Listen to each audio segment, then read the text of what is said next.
Hello friends, आज हम लोग जुड़ जाए आ रहे हैं एक नई वीडियो के साथ में। This is the second video on topic of process enhancement by VAV for cost reduction. जैसे कि आप जानते हैं, I have a YouTube channel with the name of Ashish Agarwal Corporate Trainer. So various videos are available already uploaded to cover some of the technical topics to improve the process as well as the productivity and problem solving techniques। देखिए, जैसे कि हम लोगों ने first part 1 video में बात किया था VAV क्या है, just to review, just to recap. So value analysis और value engineering is a systematic and organised process जिसमें कि हम लोग it facilitate to take the decision हम लोग ले पाते हैं। एक स्ट्रक्चर्ड एंड सिस्टमैटिक प्रोसीजर को हम फॉलो करते हैं। तो जो ये टेक्निक है VAV की, जो ये मेथोडोलॉजी है, इसमें क्या होता है कि every human being they have the quality of creativity. So using the creativity, we try to generate new alternative ideas, innovative ideas to secure the essential function of a item or a product at the greatest worth।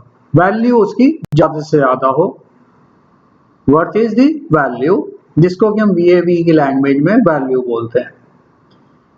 There are different name also, जैसे value analysis, value management, value planning and so on. तो सबसे पहले हम लोग जानना चाहेंगे why VAV is so important. क्या जरूरत है, क्यों हमें प्रॉफिट एनहांसमेंट करके कॉस्ट रिडक्शन की जरूरत है, why it is so important. देखिए, सबसे पहले हमें समझना पड़ेगा कि कंपनी का मतलब क्या है। What is the definition of a company. Company की एक डेफिनेशन क्या है। Company means to satisfy the customer by our product and services. For a automotive company, to satisfy the customer by offering a car. So we need to satisfy the customer with respect to their targets। जो उनकी expectation है उसको हमने meet करना है through the performance of our product. And objective किसी भी company का क्या है, pursue the profit. That is the meaning और डेफिनेशन ऑफ ए कंपनी। क्योंकि जो भी शेयर होल्डर्स हैं, they need the return on their investment. देखिए, जो हमारा मेथोडोलॉजी होता है प्रॉफिट अर्निंग का, most of the company how they earn the money.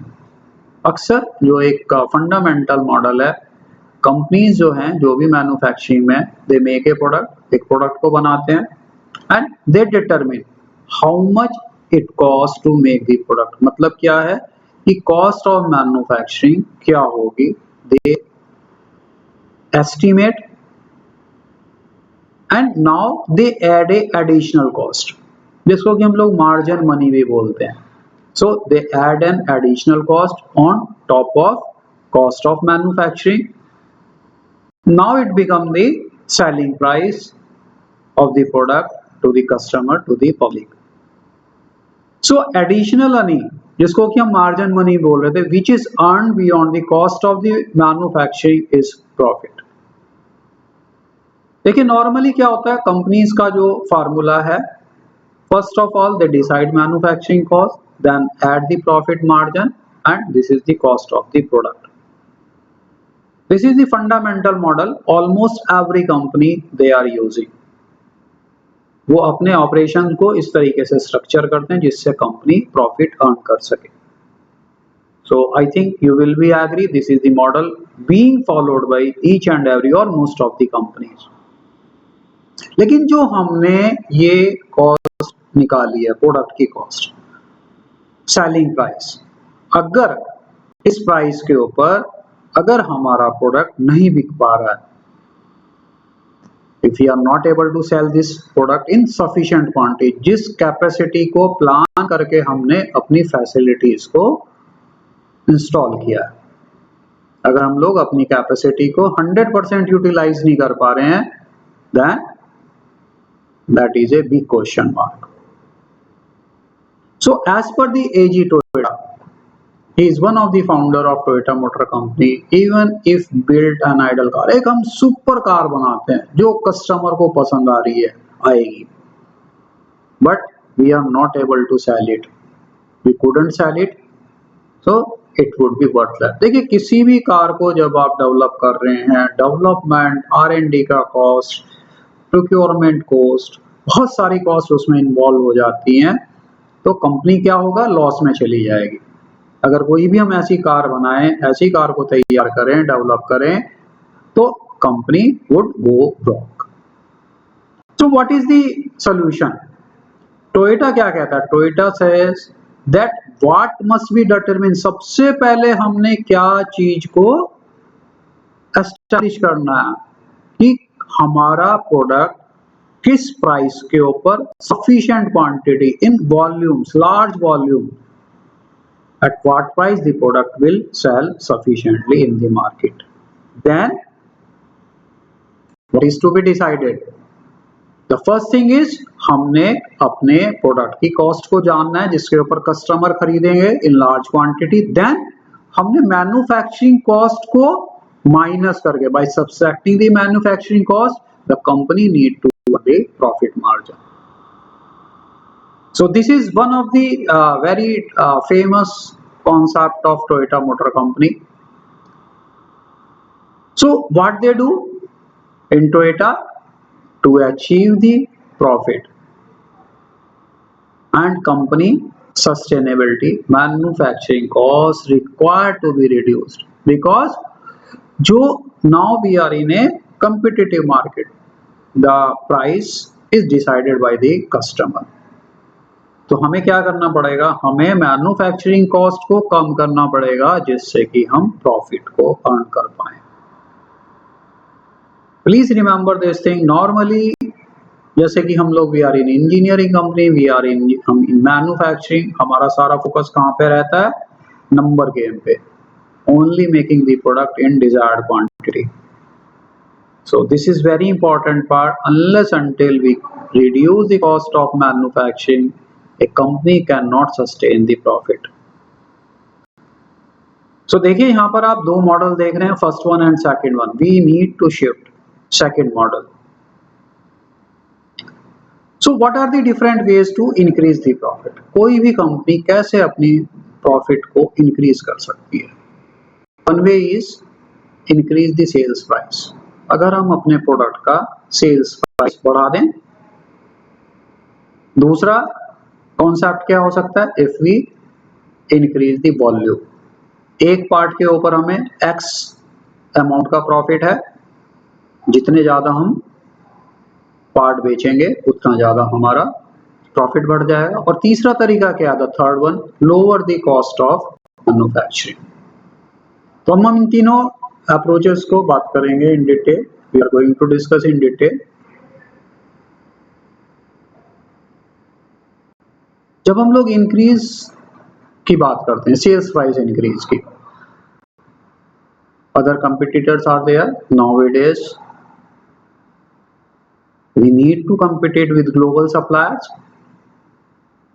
there will be resistance of consumer, जो भी एंड प्रोडक्ट के यूजर हैं, they are not going to accept it any increase in the price of the product, and there may be possibility of reduction of share also. So this is not a saleable idea because sales price decided by the consumer. So देखिए, अगर हम दोबारा से इस बात को समझने की कोशिश करें, the sales price of the product is ultimately decided by the market only. जो भी competition है, it leads us to keep our sales price more and more competitive. So it is very very hard to raise the price, often decreases are affected. देखिए, जो भी आपके large volume में consumer या customer होते हैं, they ask a discount from you. They used to negotiate. So you can raise the price to increase the profit if you are in monopoly. या फिर आपका कोई प्रोडक्ट ऐसा यूनिक प्रोडक्ट हो, हाईली डिजायरेबल प्रोडक्ट हो, या आप कुछ इस तरह की सर्विस दे रहे हैं जो दूसरे लोग उसको डुप्लीकेट ना कर सके. बट सपोज आपने कोई एक यूनिक प्रोडक्ट लॉन्च किया, but this approach is possible only for limited period of time, क्योंकि जो आपके कंपटीटर्स हैं, in a short time they will try to a competitive product at a competitive price. So this is not a viable option for a long term for most of the company.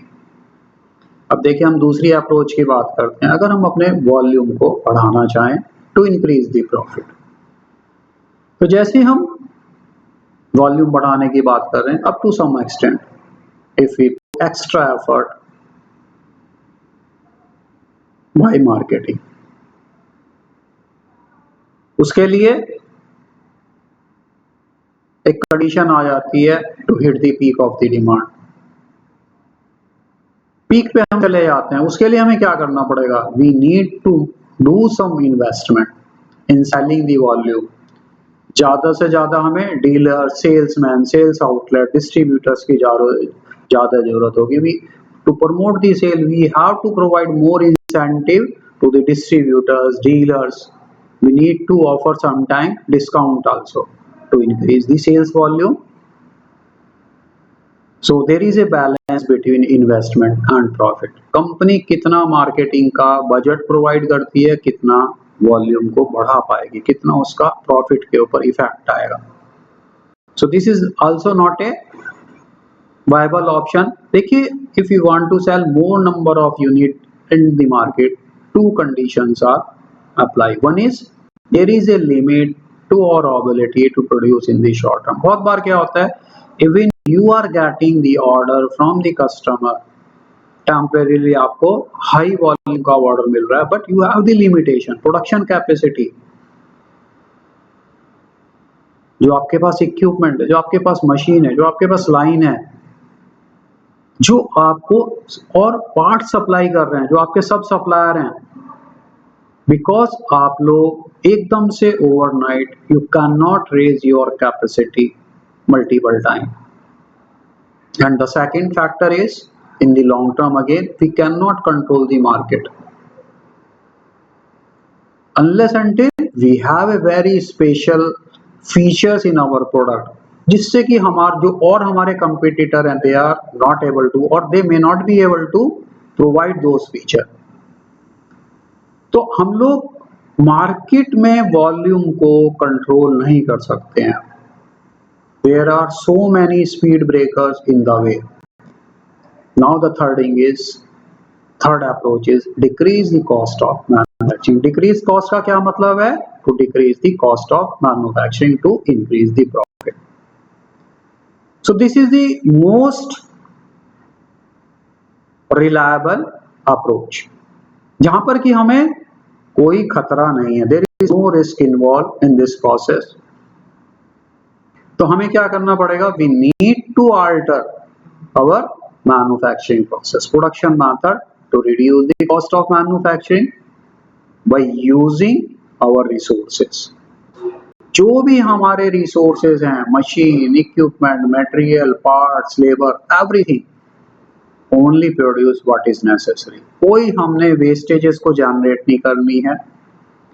जो भी हमारी non value added activities हैं, जो भी elements है company में, they have to be removed. We need to reduce the waste, we need to increase the ratio of value added items by reducing the non-value added activities or elements. So basically my dear friend, अगर हम लोग बात करें, it is hard for any company to raise the price or unilaterally increase the volume. हमारे direct control में क्या? Under our control, the only thing we have, we need to reduce जो हमारी कैपेसिटी में क्या? The cost of manufacturing.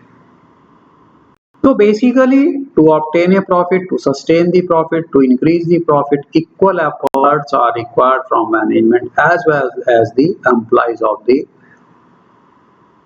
production. Shop floor में जो लोग काम कर रहे हैं, we need to think how we secure a profit.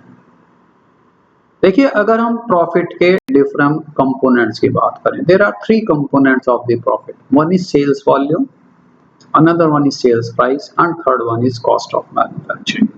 Volume बढ़ेगा तो यूनिट कॉस्ट पे जो हमारा प्रॉफिट आ रहा है, हमारा एक इवन वॉल्यूम्स में क्या होता है, there is a minimum break even point. अगर उससे ऊपर वॉल्यूम जाएगा then only we can generate the profit. दूसरा, हम किस प्राइस के ऊपर पार्ट को बेच रहे हैं और क्या हमारा कॉस्ट ऑफ मैन्युफैक्चरिंग आ रहा है. So this is the formula how we can calculate the profit. So these are the three components जो हमें तीनों को बड़े अच्छे से समझना पड़ेगा. हमारे हाथ में जो हमने डिस्कस किया, the only thing is cost of manufacturing. देखिए, there are some elements जो किसी प्रोडक्ट की कॉस्ट को बनाते हैं, like labor cost. सपोज हमें ओवर टाइम लगाना पड़ रहा है unnecessarily. मटेरियल का कॉस्ट है, we are buying something, scrap, बहुत ज़्यादा रिजेक्शन हो रहा है, there is failure due to breakdowns, machine हम लोग आइडल है हमारी, there is down time reported, extra movement, extra walking or doing other non value added motions like we are doing inspection again and again, inventories or WIP part and finished FG inventory. We need a big warehouse, we need big space. जैसे कि आप लोग आज की तारीख में जानते हैं, the cost of space is increasing. MRO items, maintenance, repair, overall का जो भी है, आपका कितना कॉस्ट उसके ऊपर आ रहा है, part shortages and follow expediting. So these are some of the things which add the cost of manufacturing, increase the cost of manufacturing. देखिए, जो भी हमारी मैन्युफैक्चरिंग की एक्टिविटी होती है, it began with the planning. जैसे कि आप लोग अक्सर APQP प्रोसेस भी फॉलो करते हैं, तो we start with the planning about the product. Next phase is development of the product or service design and requirement of the material. उसके बाद जब हमारे पास raw material as a input use करते हैं, then we transform the input material into finished good. Further हम क्या क्या प्रोसेस करते हैं, it includes inspection, some testing, checks for quality assurance during or after the manufacturing. देखिए, जो product development है वो एक बड़ा इंपॉर्टेंट पार्ट हो जाता है. देखिए, जैसे कि we are in manufacturing, we have the limitation to reduce the cost of manufacturing. हर चीज हमारे हाथ में नहीं है, बहुत सारी चीजें हमारे डोमेन ऑफ कंट्रोल से बाहर हैं, like we are buying some material, big suppliers हैं, बड़ी बड़ी कंपनीज हैं. देखिए, जो भी हम लोग प्रोडक्ट बनाते हैं, कोई भी कंपनी जो भी प्रोडक्ट बना रही है, 60 to 70% is the cost of purchase. But there is a very important part जो मैं आपको बताना चाह रहा हूँ. When we are at the product planning and design stage, किसी भी प्रोडक्ट को जब हम डेवलप कर रहे होते हैं या किसी भी हम इक्विपमेंट को जब डेवलप कर रहे होते हैं, 70% ऑफ द कॉस्ट, उसका क्या कॉस्ट होगा finally, it is being locked when we are at the initial stage of planning and design of a product. या हमारे केस में हम लोग किसी प्रोडक्ट के इक्विपमेंट, हमारा कैसा होगा इक्विपमेंट, क्या उसके टेक्निकल स्पेसिफिकेशन होंगे, उस टाइम ही हम 70% उस इक्विपमेंट की, चाहे वो टूल है, चाहे वो डाई है, चाहे मोल्ड है, चाहे वो असेंबली लाइन है, चाहे वो वेल्डिंग लाइन है, उसकी कॉस्ट को फ्रीज कर देते हैं. So since as the leader in the production we cannot directly control all these items जिनका इफेक्ट कॉस्ट ऑफ मैन्युफैक्चरिंग पे आता है, तो what we do, what is the answer? जैसे कि मैंने बोला था, we use the human capacity of creativity and common sense to reduce the cost of manufacturing. Collective efforts with other groups, cross-functional teams. So using the approach, we may be able to at least hold जो हमारा cost of manufacturing है, अगर हम उसको reduce नहीं भी कर पाए तो हम उसको बढ़ने नहीं देंगे। जैसे कि आप लोग जानते हैं commodity price is increasing due to inflation, energy cost is increasing, manpower cost is increasing, more and more environmental stringent rules are being introduced by the government agencies. So हमें कॉस्ट ऑफ मैन्युफैक्चरिंग को reduce करना या उसी level पे sustain करना, it is becoming very very difficult. So what is the answer? Product development team is working on value engineering. जो भी आपकी प्रोडक्शन इंजीनियरिंग की टीम है या आपकी प्रोसेस इंजीनियरिंग की टीम है, they work on value engineering and other teams are working on value analysis. आज हम इस चीज को भी टच करेंगे कि what is the difference between V and VA, value engineering value analysis में क्या फर्क होता है. देखिए, value engineering is a systematic, one important part, a low cost approach without doing any capital investment to assess the value of any project. जो आपने कोई project लिया है, सो वैल्यू इंजीनियरिंग जो भी आपका कोई प्रोजेक्ट है, that can be used to gain benefit for cost reduction, time saving to develop a product, quality of the product is going to improve, quality of the process is going to improve, and you can isolate the design deficiencies. So value engineering of the product means what? If you review the things, it is a systematic effort which are being concentrating on function design of product or service to achieve necessary function at a minimum total cost. देखिए, जैसे कि मैंने आपको बोला था, we are going to touch the difference between V and VA. Normally जो value engineering है, that is being done before SOP, start of the production. जितना अर्ली स्टेज के ऊपर हम वैल्यू इंजीनियरिंग के ऊपर ज़्यादा एफर्ट लगाएंगे उतना हमें एडवांटेज मिलेगा to reduce the cost of manufacturing. And value analysis activity is being carried out at the time or after the SOP when we have a product in the market, maybe in the market. So this is the roadmap of VAV activity. So अगर हम value analysis की बात करें, value analysis is being carried out on the existing product or service. However, value engineering is being carried out on new product or service. Value analysis का phase कौन सा है? When we are at the manufacturing stage or after the sales started. Value engineering is being carried out when we are at the prototyping stage, when we are at the design stage or pre-manufacturing, when product is under trial. Value analysis में हम लोग क्या करते हैं? We try to innovate our process in a different way. Existing process को we try to change, we try to improve. But value engineering में focus कहाँ पर है? Function breakthrough. We come up with breakthrough ideas. Value analysis में we try to optimise or eliminate the unnecessary cost and we try to improve the performance of our manufacturing process. But in the value engineering, we try to focus on the increasing the value of the product. So value analysis follow a structured process. अक्सर हम लोगों के दिमाग में एक आता है question कि भाई हम लोग कॉस्ट रिडक्शन की बहुत सारी एक्टिविटी करते रहते हैं, तो what is the difference? SOP के बाद तो हम लोग कॉस्ट रिडक्शन की एक्टिविटी करते रहते हैं, but value analysis follow a structured process जहां पर हम लोग क्या कर रहे हैं? We are analyse the function and we try to find out the value of that particular function. कौन सा यूज फंक्शन है, कौन सा एस्टीम फंक्शन है, to identify the alternative solution जो हमें प्रोवाइड करता है बेटर वैल्यू. देखिए, बेसिक जो हमारा माइंडसेट है, जो अप्रोच है, जिसको हम VAVE में फॉलो करते हैं।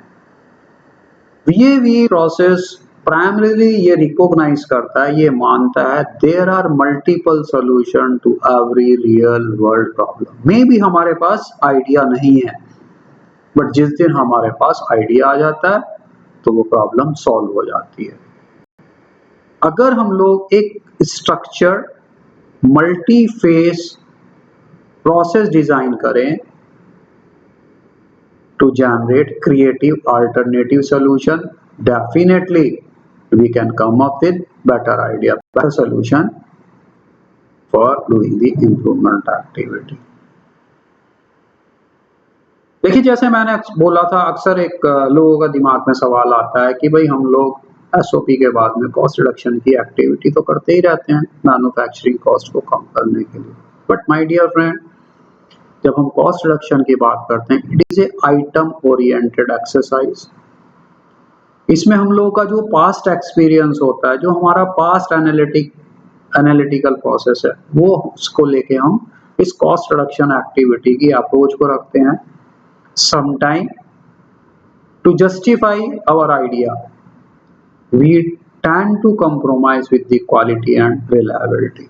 शॉर्ट टर्म में हम लोग कॉस्ट रिडक्शन को दिखाने के लिए, but when we follow the VAVE approach, this is a function oriented exercise. We try to apply some innovative approach using the creativity of the human being, and we never compromise with quality, performance and reliability. In case of the cost reduction,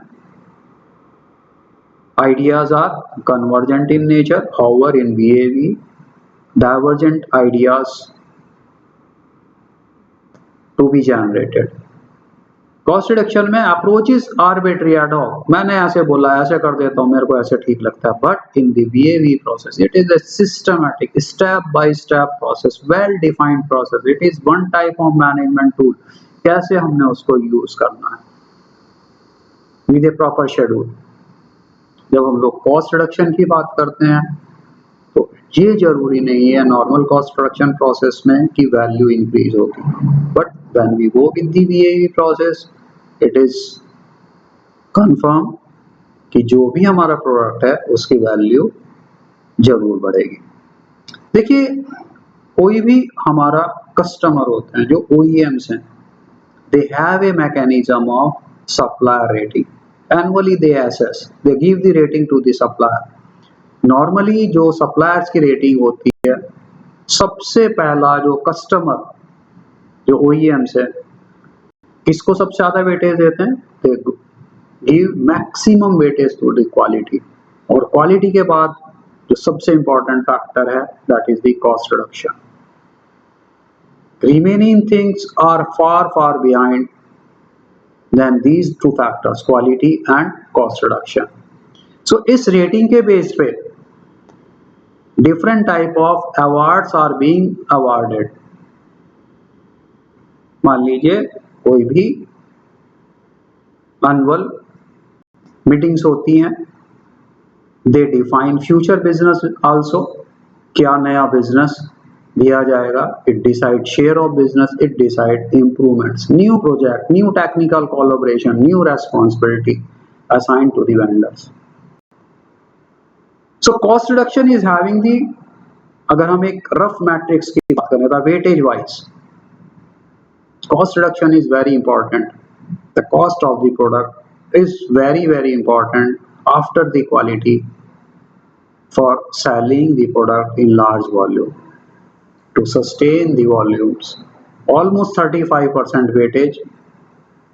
and अगर हम इसको further बात करें cost reduction activity में, there are various techniques, their factors, various factors, price reduction, and one technique is through VAVE, cost saving through, जिसको weightage दिया जाता है कि आप VAVE को अप्रोच को यूज करते हुए कितना प्राइस को कम कर पा रहे हैं। Price reduction in focus model, some of the you have been given some target price.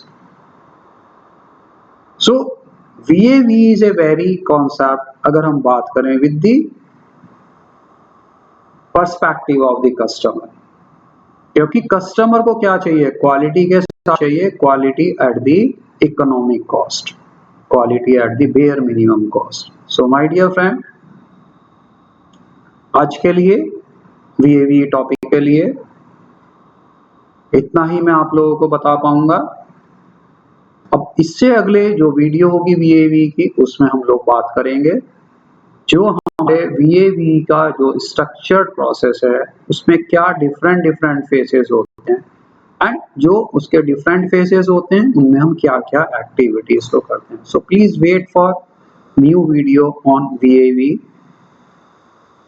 Notification जब नया वीडियो अपलोड होगा उसके लिए, इफ यू आर इंटरेस्टेड, अगर आपको वीडियो पसंद आया तो आप you can subscribe to this channel which is in the name of Akash Agarwal Corporate Trainer. You can scan the QR code also. Thank you very much for your kind listening and kind